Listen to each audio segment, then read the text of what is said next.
80 мың теңгеге қалай күн көреміз? Жасыл Тараз мекемесінің жұмысшылары наразылық білдіріп, облыс әкімдігіне барды.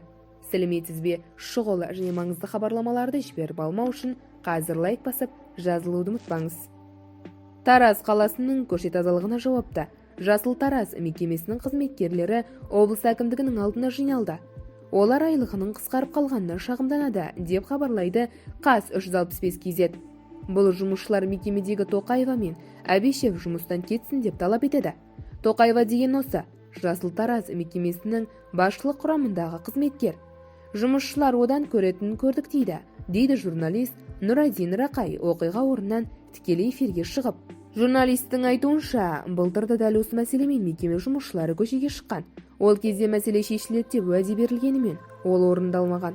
Бұл кісілерге 80 мың теңге мекемеден берілсе, қалған 70 мың теңге жұмыспен қамту орталығынан берілген. Жыл басында, яғни қаңтар мен ақпанда ол жақтан 70 мың теңге төленбейтін болыпты. Сөйтіп, 80 мың теңгеге күндеріңді көріңдер деген. Тұрғындар соған наразы дейді журналист. Жұмысшылардың бірі 80 мың теңге айлық қайда жетеді деп шағымданады.